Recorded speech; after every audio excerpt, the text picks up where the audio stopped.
Em nome da Interpharma, quero agradecer ao Luiz Nassif o convite desse fórum. Já iniciar pedindo desculpas em nome do Antônio Brito, que queria muito estar aqui, mas a agenda dele não permitiu. E acho que ele fez uma maldade comigo. Primeiro, representá-lo é difícil, né? Com a experiência que tem o Antônio Brito, o conhecimento da área. Depois, falar para uma plateia que a maioria dos que estão sentados aqui conhece muito mais do que eu desse assunto. E, por último, falar depois das palestras, do nível dos palestrantes que vieram aqui, o Márcio, a Kelly, o Jaime, o professor Vecina, que eu tive o prazer de trabalhar durante 3 anos, e é uma das cabeças que eu considero mais privilegiadas que a gente tem. Então, eu para falar desse assunto e trazer alguma coisa nova aqui, como é muito difícil, eu vou dividir em dois blocos. Quer dizer, primeiro, muito se fala da questão da importação, do impacto que isso tem no país e no setor. Eu preparei trouxe algumas informações sobre o comércio externo. E, por último, a questão das parcerias, que a Interpharma apoia totalmente as parcerias. Mas tem fraquezas que a gente tem apontado, tem procurado contribuir e espera que a nossa contribuição seja ouvida para que a gente possa chegar a um melhor resultado desse projeto. Bom, trazer algumas informações. No comércio, eu peguei primeiro o comércio exterior total, né?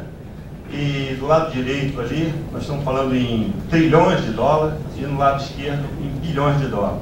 A curva vermelhinha, deixa eu ver onde é aqui. A curva vermelhinha está quase junto aqui, importação e exportação, né? Então nós estamos falando aqui de algo em torno de 36 trilhões de dólares, é o comércio internacional de todos os bens. Esse V que aparece, ele é a crise. Então, em 2009, com a crise, demos esse V e o comércio voltou a crescer. Aqui na verde, o Brasil, né? E também tivemos o mesmo movimento, né, entre importação e exportação, acompanhando o que aconteceu no mundo inteiro. Aqui, nós temos aqui na parte vermelha o comércio de medicamentos. Então, nós percebemos que o comércio de medicamentos, ele seguiu a sua trajetória um pouco indiferente ao que aconteceu com a crise mundial. E no caso do medicamento no Brasil, que é a verde, que está em uma escala bem menor, ele teve uma leve movimentação, mas também seguiu o mesmo caminho que seguiu o comércio de medicamentos a nível mundial. Aqui nós estamos falando de algo em torno de 500 bilhões, e aqui, né, nós já estamos falando em coisa de, começando aqui com 4, 5, chegando a 6, 7 bilhões de importação. Então essa curva aqui é a importação e essa a exportação. A participação do medicamento no comércio mundial,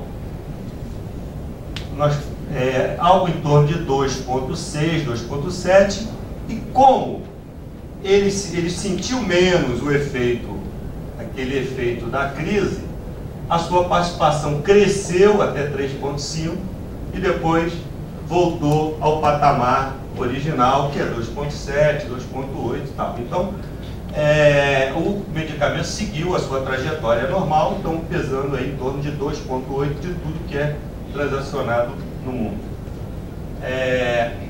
No Brasil, o efeito foi semelhante.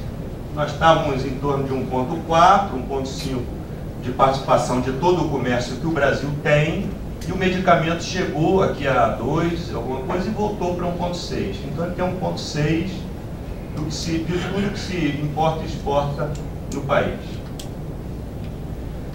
O mercado brasileiro interno, o Brasil já está em sexto, representa em sexto lugar no mundo, atualmente, né? Tem a quinta maior população do mundo e é o sexto em tamanho.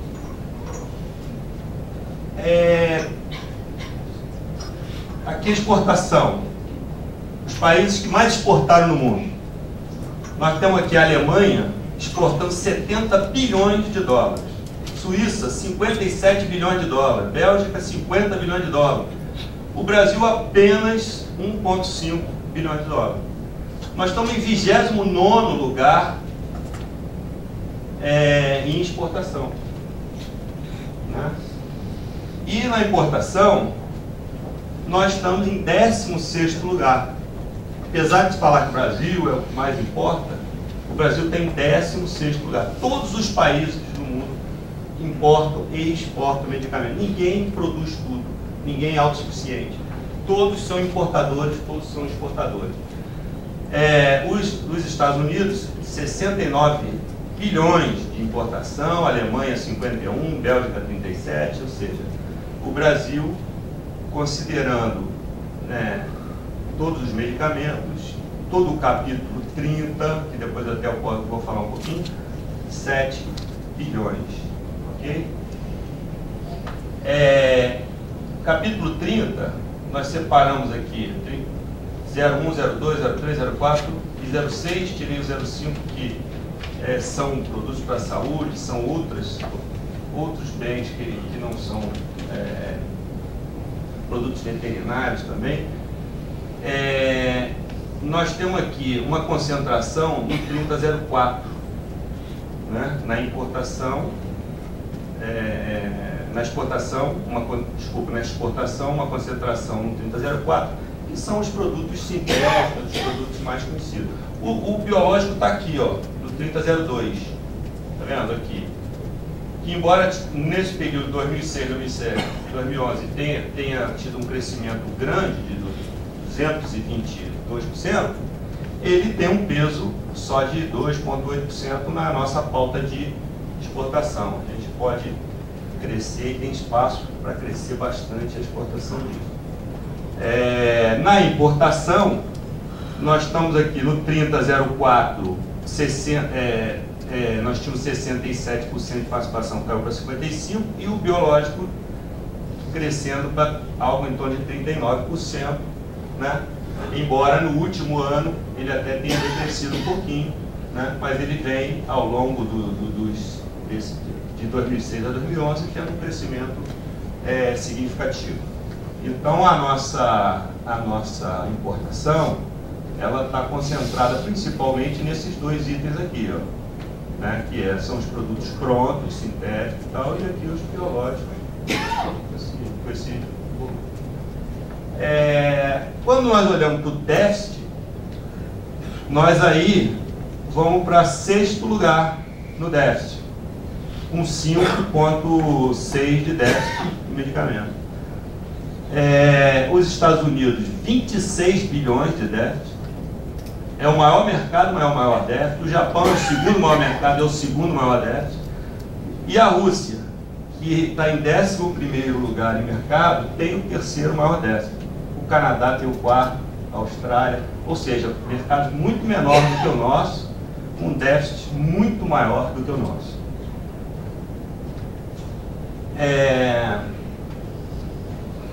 As exportações, elas foram os destinos dessas exportações, 140 países.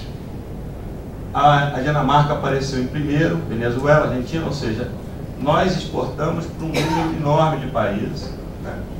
E não há uma concentração muito grande no país, né? Você vê que para chegar a 90%, temos que juntar 20 países. No caso das importações, nós importamos de 66 países, principalmente de Estados Unidos, Alemanha, Suíça, França, Bélgica, tudo isso. A Índia está aqui, ó, 2%. E a China está aqui, 1%. Aqui eu estou falando de medicamento pronto.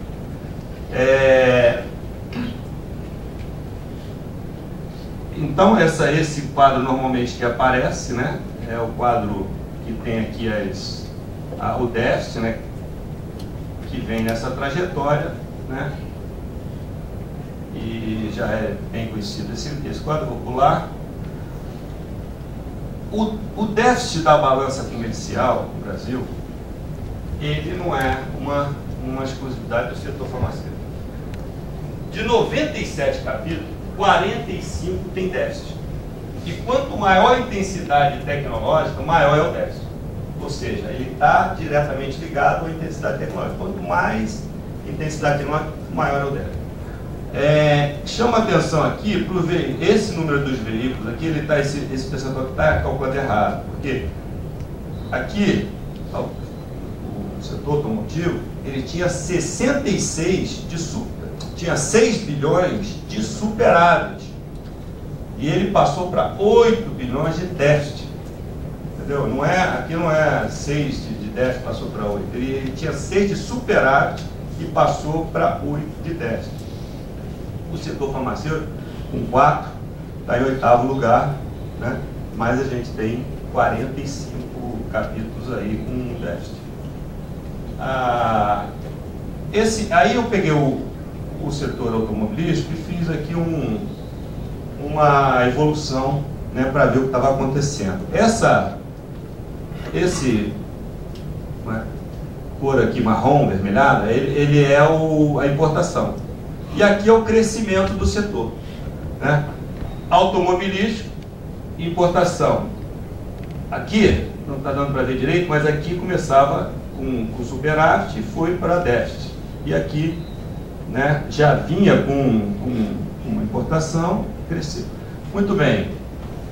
Medicamento. Nós tínhamos em 2002 1,5 bilhões de importação aqui, né? Chegamos a 6 aqui, crescimento 325. Automobilístico, importava 2,6, chegou a 22 bilhões, crescimento de importação 758%. O tamanho do mercado, o medicamento era 4 bilhões e 6, chegou a 25 bilhões de dólares, crescimento de 459. O automobilístico, com todo o incentivo que o governo tem dado, redução de impostos, tudo isso, ele saiu de 54 e foi para 105, cresceu 94. Bom, aqui é interessante esse valor aqui, que é o valor que a gente calcula o valor agregado dentro do país. Era 36%, era aqui a participação do importado, quer dizer, a diferença, 67%, é o que se agregou de valor. Isso caiu para 25% de participação, então se agregou de valor aqui 75%. Então o valor agregado do setor farmacêutico está crescendo. Significa dizer que estamos produzindo mais, gerando mais emprego aqui dentro. O setor automobilístico era essa participação era 4%. Chegou a 21%, quer dizer, está quase o mesmo valor agregado que está o setor farmacêutico. E aqui, nesse outro gráfico aqui, a gente pega a tendência, que saiu de 33 e chegou a 25. E como é que vem ano acontecendo? Ou seja, o setor está crescendo mais do que a importação, mais do que proporcional que está crescendo a importação. Enquanto o setor automobilístico está tendo esse movimento aqui.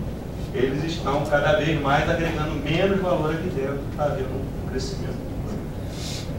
Certo? Então, o número de emprego gerado, direto, foi na indústria farmacêutica, 75 no setor do CAGED, 75 mil, e automobilística, 137 mil. O crescimento do número de emprego na farmacêutica direto também foi muito maior do que o que vinha acontecendo. Aqui eu estou falando direto, porque se pegar o emprego de distribuição e gerado na farmácia, nós chegamos a 600 mil empregos mais ou menos aqui, sem considerar toda a externalidade, os outros segmentos que são, ou seja, o setor, ele é um setor que está cada vez mais gerando emprego internamente. Bom, então eu queria mostrar esses dados de comércio exterior, importação, tudo isso, porque essa é uma discussão, é algo que a gente tem que ter uma visão geral desse aspecto. O outro lado da questão, que eu vou chegar no projeto dele, eu queria mostrar também alguns números. Gasto com saúde e medicamento. Quando se olha em relação ao PIB, o Brasil está com 8,8%, aqui é o gasto, não é o gasto do governo, é o gasto total, governo e setor privado. Nós estamos com 8,8%, não estamos muito longe em relação aos demais, né? Dos países mais envolvidos, mas estão ali, né? Agora, quando se olha o gasto per capita com saúde, aí a coisa complica, porque o Brasil está com 734 e os países estão com 7 mil, 3 mil, 2 mil, quer dizer, nós estamos no gasto per capita muito atrás dos países com economias mais maduras. Quando se olha em medicamento, o problema é maior, porque o gasto total com medicamento, privado e público, 110 per capita. E aí tem 1.000 e pouco, 800, 260.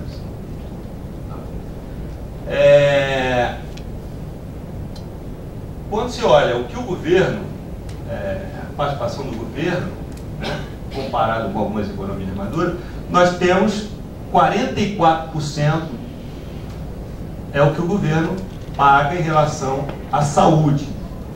Em relação ao medicamento, 20%. 20% do total, né? Se nós pensarmos que o medicamento tem mais do que 20% de carga tributária, dá para se avaliar se realmente o governo está investindo ou se está desinvestindo na área de saúde, né? Se você gasta 20% do setor em medicamento, mas o imposto, a carga tributária sobre medicamento é muito maior do que 20%, ou seja, o que o Estado retira, essa balança tem que ser feita, tem que ser olhada, porque dá a impressão de que o Estado retira mais do que coloca no setor de medicamento. As políticas de governo têm sido, principalmente o Ministério da Saúde, tem feito uma política com o pouco recurso que tem para fazer frente a isso, tem feito uma política muito, muito importante, tem feito negociações importantes para baixar preço, né? Centralização de compras quando necessário, ou seja, tem uma série de medidas e que se comprova isso, vê que há economia e há um avanço, principalmente pela gestão desse recurso na área de saúde. E por último, quer dizer, tanto a questão da discussão da incorporação da tecnologia, que a Conitec vem conduzindo, o programa da farmácia escolar e, por último, a questão das parcerias públicas e privadas. Aqui, muito rapidamente, eu botei o orçamento que eu olhei do ano de 2013 para a gente definir quais foram as prioridades para 2013. Nós percebemos aqui que o programa Farmácia Popular, ele ficou com 68% de crescimento, enquanto que outros programas, tipo, por exemplo, a AIDS, né, tiveram até uma pequena redução, e aqui é onde 12% é onde vão, na verdade, disputar os processos das parcerias e tal, vão estar aqui nesse número aqui, 4 bilhões aí de reais. Algumas parcerias firmadas, né? A gente já tem aí, parece 7, já estão começando a produção. Aqui sempre em algumas áreas, esses vermelhinhos são as que parece que já estão sendo produzidos. Eu falo parece, eu insisti naquela questão da transparência, porque esse é o ponto que a gente mais critica e chama atenção. É a questão da transparência do processo, que a gente não consegue ter a informação do que realmente está acontecendo. A gente só consegue saber por notícia de jornal. Diz, ó, acabou de ser anunciada uma nova parceria, e aí a gente não consegue acompanhar muito bem esse processo. Em relação há uma fraqueza. Eu acho que aqui o Piscina já falou bastante em relação a isso, né? A gente tem um número pequeno de laboratórios que a parceria tem que passar sempre a um laboratório oficial. A ideia seria 5 anos a um laboratório privado, transferia toda a tecnologia para um laboratório público e ele depois passaria a produzir e tal, né? Sozinho, seguir o caminho dele. O problema, uma fraqueza que já foi levantada, são que os laboratórios públicos são em número pequeno e tem alguns poucos que realmente estão preparados para receber essas parcerias e outros precisariam trabalhar muito para poder fazer frente a esse projeto, porque a gente tem muitos desses laboratórios que têm até problemas de boas práticas de fabricação, que não estão aprovados, por isso o Cristiano já falou, conhece isso muito melhor do que eu.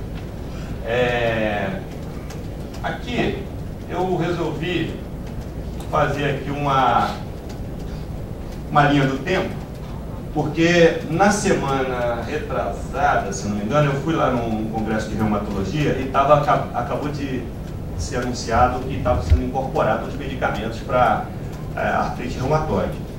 Eram 4. Eu peguei daqueles 4, falei, vou fazer aqui uma análise, né, para ver o que aconteceu. Peguei um e fui lá. Esse produto, ele começou em final de 89, início de 90, ele começou a ser pesquisado aqui, né? E aí ele teve aqui, esse período aqui, exatamente isso é real, esse dado foi pesquisado em cima do produto, e aí esse período aqui, de algo em torno de 2 a 3 anos, foi um período que ficou em pesquisa, esse produto, e depois ele teve aqui um depósito de patente aqui em 92. Esse outro período aqui foi feito um estudo pré-clínico, né, que foi até mais ou menos 93, 94. E assim sucessivamente. Nós tivemos aqui um período de fase 1, clínico de fase 2, fase 3. Isso foi, né, levando esses anos todos, até que o produto teve aprovação lá no FDA e depois teve aprovação na Anvisa. No Brasil a patente foi expedida em 2000, né? Esse período todo o produto teve vários pedidos para incorporação e aqui em 2012, quando foi anunciado, ele foi incorporado pela Coritec. Muito bem. É um produto de origem biotecnológica? Biotecnológico. Tá? Eu não queria botar o nome de empresa, eu não queria ficar personalizando. Mas eu quero só a ideia, né? Aqui expirou a patente também em 2002. Pô, que azar, né? Expirou a patente em 2002 e agora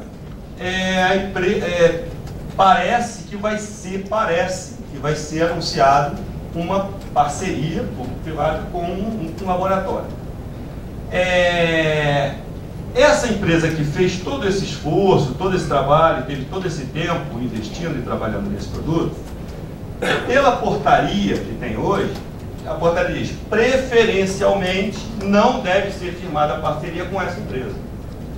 Eu não sei porquê, mas preferencialmente não deve ser feita a parceria com essa empresa.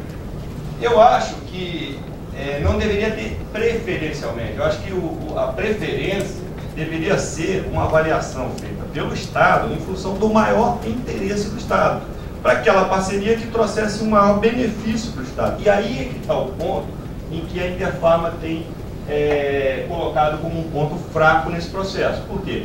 Porque, primeiro, esse processo teria que passar por uma oferta mais pública, um edital mais amplo, em que, se existem 300 empresas, existem 300 candidatos a participar dessa parceria. Todos querem participar, né? Todo mundo quer participar. Por que quer participar? Porque, pelo menos, durante 5 anos, quem participar desse processo terá o monopólio desse mercado, né? Terá o monopólio desse mercado. Por quê? Porque, como são produtos caros, Se não vender para o governo, dificilmente vai vender para alguém, né? Então, vai ter o monopólio desse mercado durante 5 anos, né? E aí, como algo feito com o governo, e principalmente com aquele recurso da assistência farmacêutica, que é um recurso que tem que ser muito bem usado, porque qualquer desperdício você tira a possibilidade de tratamento de uma série de pacientes. Então, a transparência desse processo ele tem que ser muito grande. Todos os passos têm que ficar claros. Não se pode saber a posteriori que foi feita uma parceria. Tem que saber antes que está sendo discutida uma parceria, que isso está sendo feito desse jeito, que o preço é desse jeito, e tudo isso. Obviamente que aqui, nesse momento, os preços vão cair com parceria ou sem parceria. Porque essa é a história, né? Quando cai a patente, os preços caem.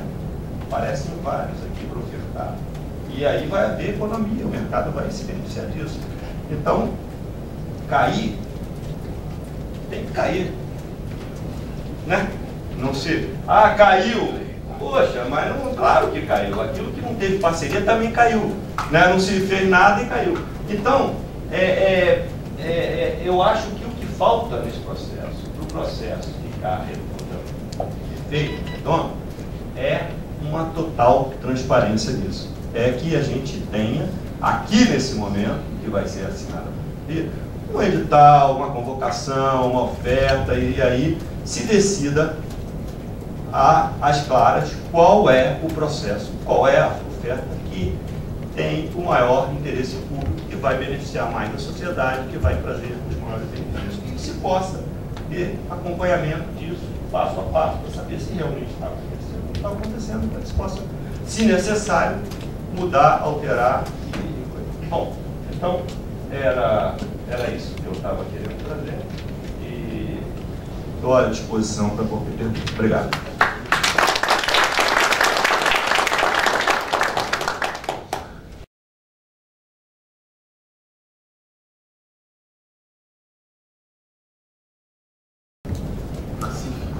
Preliminarmente, eu gostaria de dizer que você tinha toda a razão. A lei aprovada à época foi a 11.105, a lei de biossegurança, que permitiu diabetes, doença de Parkinson e outras mais. Muito obrigado.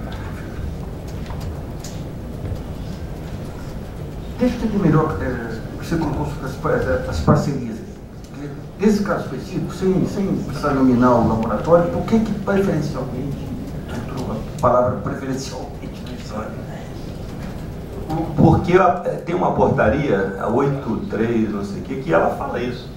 Ela diz que preferencialmente não deve ser aquele agente que perdeu a patente.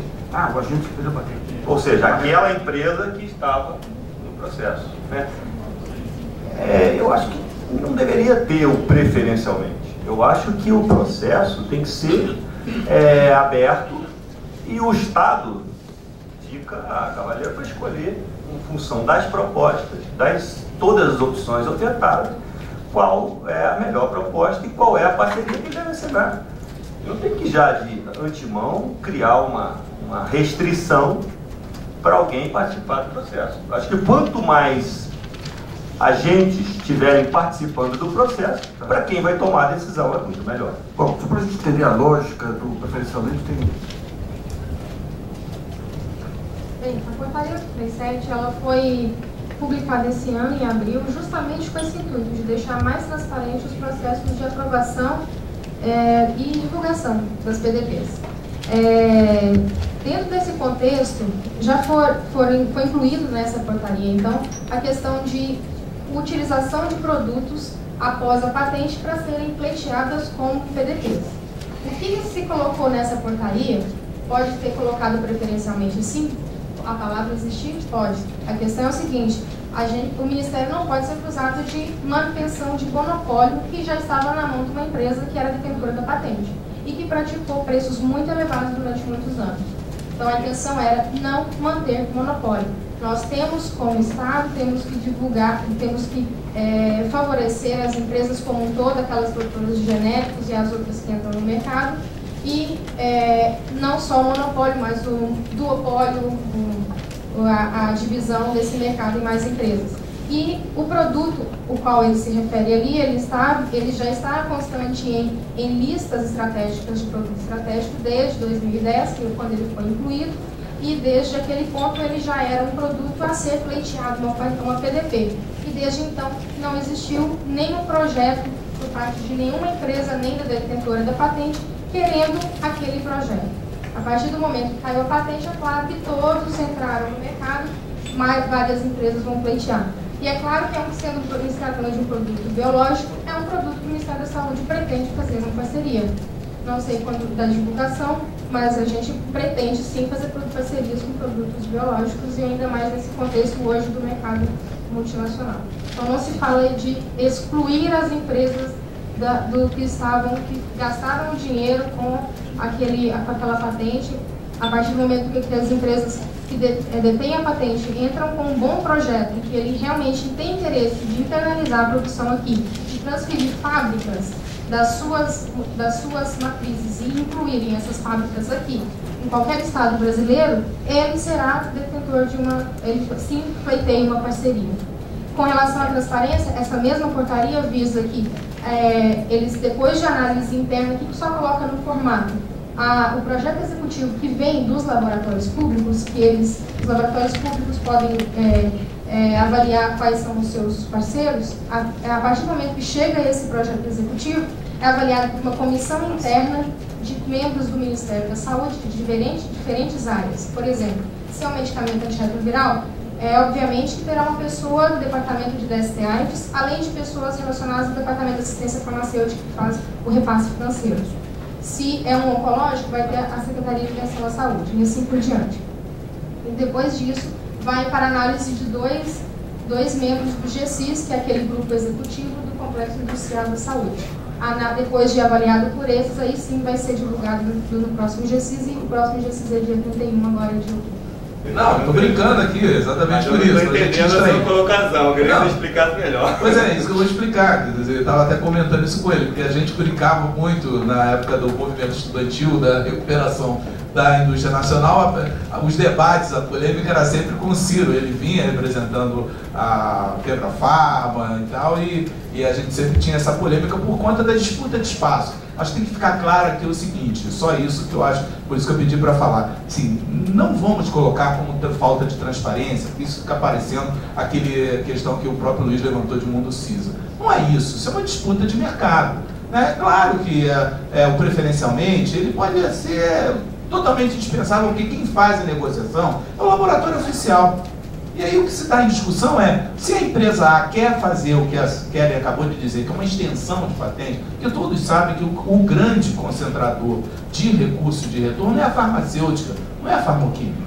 Então essa é a disputa. Então está claro. É claro que, por exemplo, você analisa ponta a ponta. Farmanguinhos acabou de ser anunciado pela Kelly, estamos fazendo parceria com a Beringer, com a Impexol, com a Tazanavi, com a Bristol, como estamos fazendo com a Líbia e o Tacrolimo. E no caso da Líbia, a gente preferiu a brasileira. E aí, obviamente, que enquanto está correndo a patente, as empresas nacionais estão buscando se desenvolver. E foi assim que isso aconteceu com o genérico. Ninguém está hoje, eu não vejo a Interfarma brigar porque que a MS ou a outra disputou e comprou o IFA do indiano e não entrou no mercado disputando com ela. Então, assim, só para alertar para isso, a questão não é de transparência, os contratos são públicos, estão explícitos, são firmados com valores decrescentes a cada ano, no mínimo em 5%.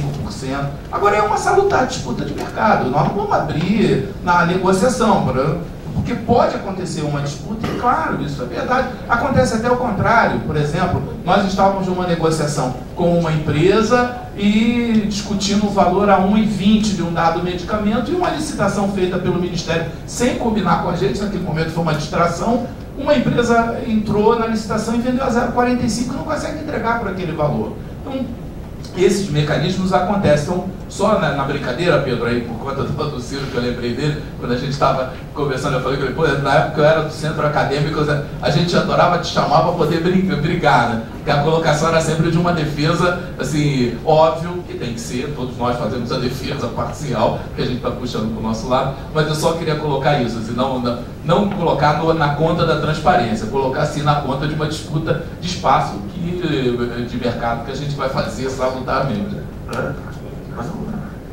Bom, quando eu coloco na conta da transparência, bom, primeiro eu sei que eu estou levando a brincadeira e também a gente aqui está tendo um nível de diálogo muito franco, muito aberto, aqui não tem nada ofensivo contra ninguém. O que eu estou colocando de transparência não é no sentido de transparência de algo irregular, é no transparência no algo de que todos precisam estar acompanhando, estar sabendo, quando falar, será que aconteceu isso? Quando eu levantei a questão da Eloen, eu falei, será que aconteceu isso mesmo? Não sei, eu fui lá no site e não consigo saber. Qual é o valor que foi negociado? Eu não sei. Ninguém sabe, entendeu? Então, aonde tem essa informação? E fica não pode ficar essa guerra de acusações sem que a gente tenha os dados, claro. E quando eu falo no momento, porque no momento de firmar um contrato, é o momento em que o Estado pode ter o maior benefício possível.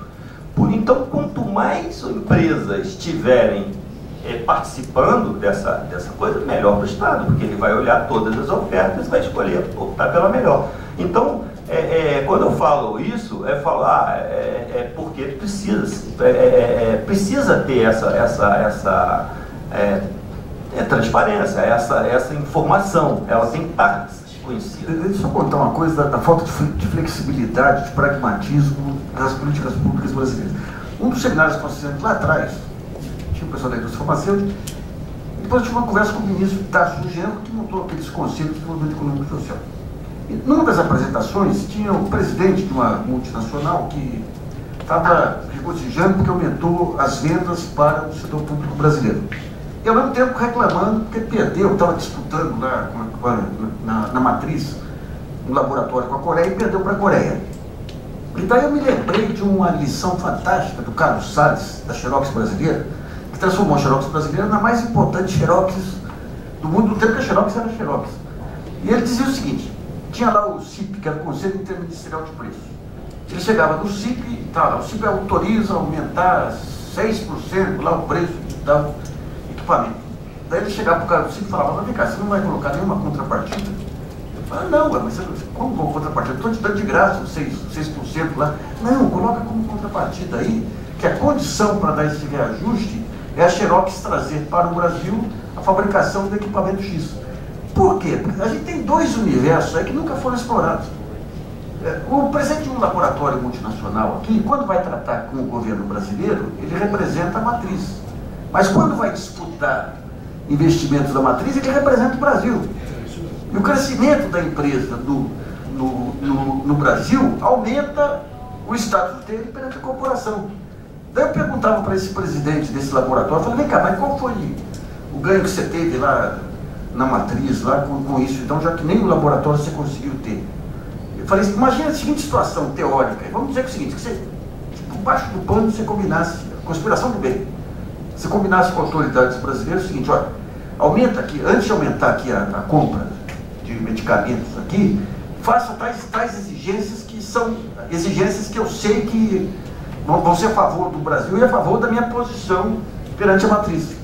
Falei, imagina o seguinte, se você fosse recebida pelo presidente da República do Brasil, o que contaria de pontos lá? Porque a psicologia das grandes organizações tem características e peculiaridades muito interessantes. Você imagina, então, se você negocia, em vez de ser um mero aumento de compra de medicamentos de vocês, seria uma vitória política sua, porque graças a uma negociação e ao compromisso de trazer um laboratório para cá, você conseguiu aumentar. Mas daí o Tarcísio falou, não, mas isso aí, feito na calada, não pode, tem que seguir procedimentos, que é uma diferença fundamental do pragmatismo do coreano, do chinês e do próprio norte-americano. Então essa conspiração do bem, que eu achava que o Conselho de Desenvolvimento Econômico e Social poderia ser, esbarra nos formalismos de Lei 8.666, de criminalizar toda forma de atividade que não seja estritamente regulada, né? Mas era uma ideia que se perdeu aí por conta disso aí. Opa, tem mais. Bom dia, meu nome é Natália, sou da Universidade de São Paulo e eu queria aproveitar mais para expor uma experiência. Eu tenho uma atuação na academia e atuação também na indústria. E o que eu percebo muito normalmente até vai um pouco na linha do Raine, a indústria fala muito da falta de informação, muitas vezes até critica o próprio Ministério da Saúde e, no caso da indústria farmacêutica, diretamente a Anvisa. E o que se vem fazendo por parte inclusive das associações de indústria farmacêutica, quanto a estudos de impacto e de inteligência regulatória, porque existe sim vários mecanismos que diariamente a gente consegue informação para prever 2, 3 anos, inclusive política de medicamento, agenda regulatória que a gente tem hoje. Então tem vários mecanismos, inclusive os editais que abrem, só que isso dá trabalho, isso precisa de estudo. Então o que as pessoas estão fazendo? Porque a gente já tem algumas informações que já podia estar muito mais na frente. E a gente só está discutindo coisas que poderiam ser feitas, e tem coisas que já pode ser feita já. Assim, já tem muitas políticas públicas, há sim transparência, pelo menos eu, quando estava tanto na indústria quanto numa associação da indústria, eu sempre tive informação, e quando eu agora do lado da academia, dando aula, eu percebo que as pessoas também não têm informação. Então, o que está fazendo isso com a questão da informação? Porque nós temos informação. Como buscá-la? Como desenvolver uma inteligência sanitária em relação a isso? Está convidado para escrever para o nosso portal, né? Teria uma questão, Pedro. Pedro, os números apresentados sobre o déficit da balança incluem também princípios ativos ou só o medicamento, vamos dizer, semi-acabado? Não, ali só estão os medicamentos. No caso de princípio ativo, nós temos uma dificuldade muito grande, nós, digo, Brasil, de separar. Quando eu estava na Anvisa, eu fiz um trabalho junto à Receita Federal, e nós criamos lá 1.970 posições de NVR, que é uma nomenclatura de valor estatístico, exatamente para separar uma coisa da outra. Nós estamos fazendo um estudo em cima dessas NVRs. Percebi no início que existia muito erro no preenchimento ainda, mas eu acho que agora os dados já estão melhores. E assim, um dado estimado é que a gente acha que importa de princípio ativo algo em torno de 1,5 bilhão de princípio ativo, ou seja, é bem menor do que a farmacêutica, até porque o valor é bem mais baixo, né? E a exportação, eu não saberia dizer, mas eu acho que está na faixa aí de uns 500 milhões por aí. Tem os produtos que são feitos só para exportação, e acho que o Brasil perde uma grande oportunidade de não trabalhar mais essa questão da exportação. A gente tem condição de melhorar muito a exportação, porque a nossa participação é muito pequena, como mostrei ali, é muito pequena. A gente pode aumentar muito isso. E é uma geração de conhecimento, de tecnologia, de emprego, de tudo isso no Brasil, né?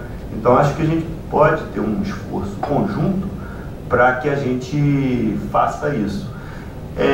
Uma coisa que eu queria chamar a atenção, e a gente sempre fala nisso, né? Quando se faz uma pesquisa, os problemas que nós temos no Brasil para investir no Brasil, uma coisa aparece em primeiro lugar: a complexidade tributária. Ela consegue ficar na frente da carga tributária.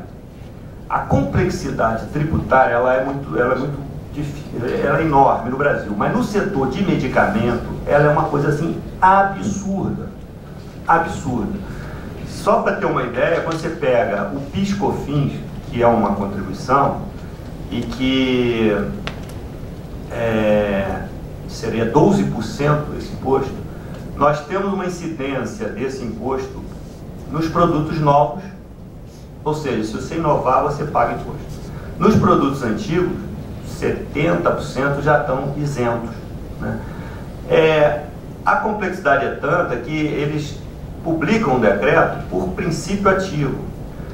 E o medicamento feito à base de um princípio ativo, uma monodroga, ele está isento. Você tem um medicamento B à base de uma outra monodroga, ele está isento. Mas se você associar os dois, você passa a pagar imposto. Então, quer dizer, qualquer inovação que você tenta fazer, seja ela incremental, ou radical, ou seja lá o que for, você cai no imposto. E de tempos em tempos, o governo tenta atualizar isso. Só que já temos 5 anos do último decreto, ou seja, tudo que de 5 anos para cá está pagando imposto. E nessa área, 5 anos, a gente sabe que é muito tempo, porque quando for atualizar já está velho. Então, essa tributação é uma tributação que ela induz ao contrário do que a gente quer. A gente quer inovar, mas se inovar, paga imposto. É um negócio que não faz sentido. Quer dizer, então, e a complexidade para se entender isso aí é uma coisa difícil. Você tem que contratar uma série de pessoas de farmacêuticos para interagir com os tributaristas para entender o que realmente paga imposto, do que não paga imposto. E assim vai. Quer dizer, você tem uma carga tributária muito alta, né?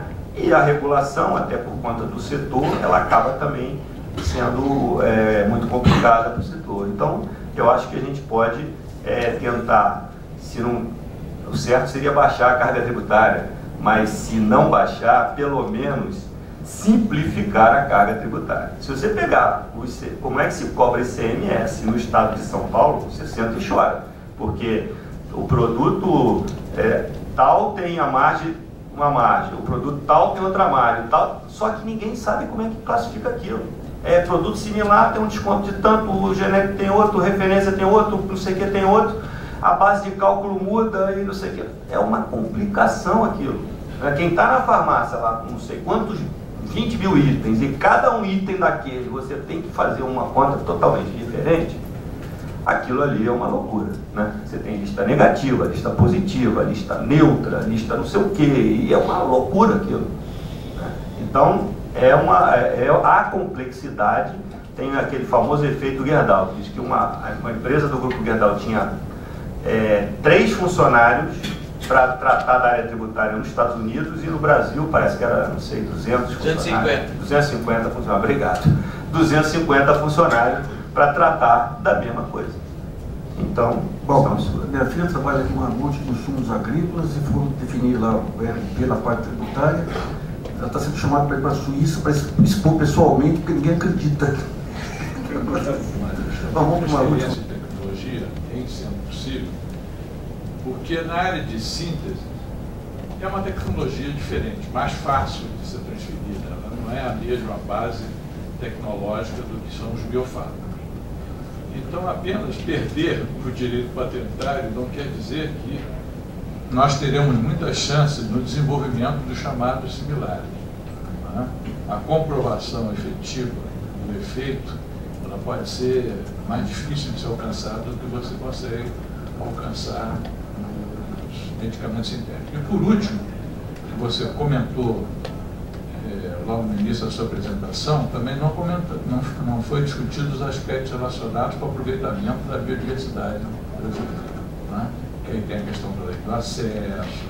Apesar do nome estranho, eu sou brasileiro, trabalho para a Novartis, e eu queria fazer um pouco de coro ao comentário do Pedro, basicamente aí também batendo na cifra que você comentou sobre a atração de investimentos para o Brasil, como a gente é multinacional.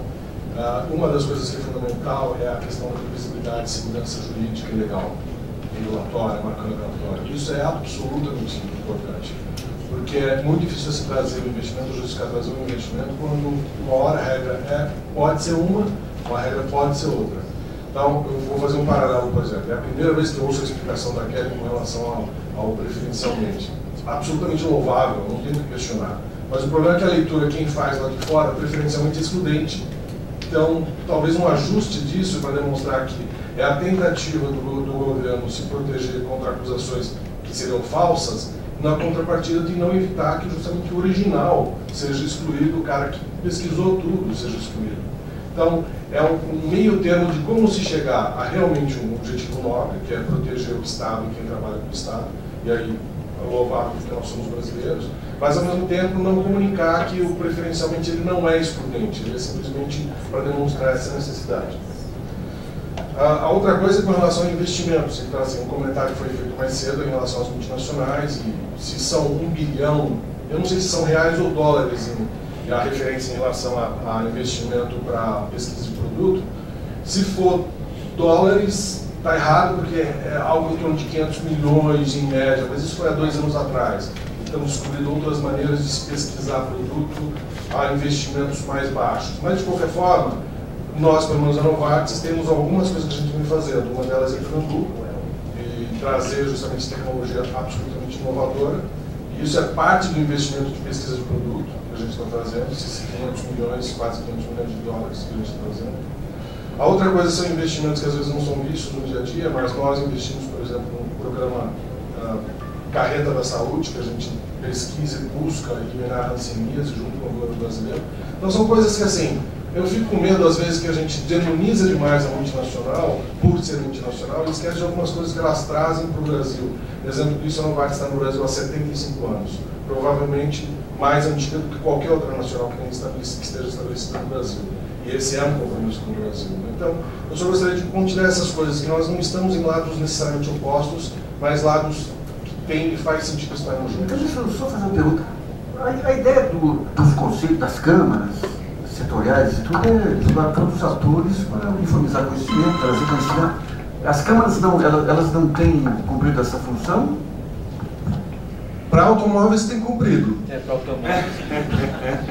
Desculpe, mas assim, a gente gostaria que isso fosse para medicamentos, porque parte do que o Pedro comentou. E aí não é culpa do Ministério da Saúde. A questão é, os impostos são altos sobre medicamentos. Para a saúde humana, para a saúde animal é outra. Eu fui num evento que tinha muito empresário, daí conversei com um banqueiro reclamando dos automóveis, conversei com o pessoal da área reclamando dos automóveis. Os automóveis, acho que exageraram a ajuda aí. Mas a Interfarma senta no GSIS, é bom lembrar isso. Então, mas se senta no GSIS, qual o problema da comunicação? É ajuste, eu acho que às vezes a gente fica em lados opostos. Eu acho que a gente fica achando que estamos em lados opostos.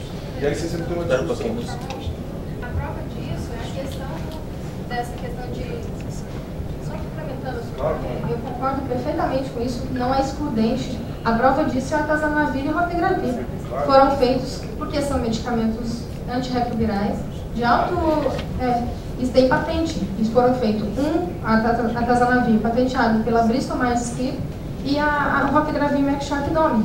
A partir do momento que o Estado viu o interesse de fazer uma parceria, porque aí verificaria a integração produtiva para continuar a produção de medicamentos antirretrovirais, que hoje já é extensa no Brasil, e incorporar mais 2 medicamentos que nós não tínhamos condições de internalizar a produção, foi feita uma parceria para isso. E com isso o princípio da economicidade associado, que foi a redução dos preços em relação aos últimos pagos. Então não é excludente de forma alguma, e todas as empresas que são solicitadas à audiência do Ministério da Saúde são informadas de todos os critérios da portaria de PREI-7. Bom, queria agradecer muito aos expositores, dizer que essas rodadas estão atingindo plenamente o objetivo nosso, que é ouvir partes, ter um contraditório, ouvir partes lado a lado. E acho que esse é um papel que a mídia tem que ser cumprida aqui para diante, não de ser a dona da informação. Então, muito obrigado aos 2 expositores aí, pode ir para a próxima.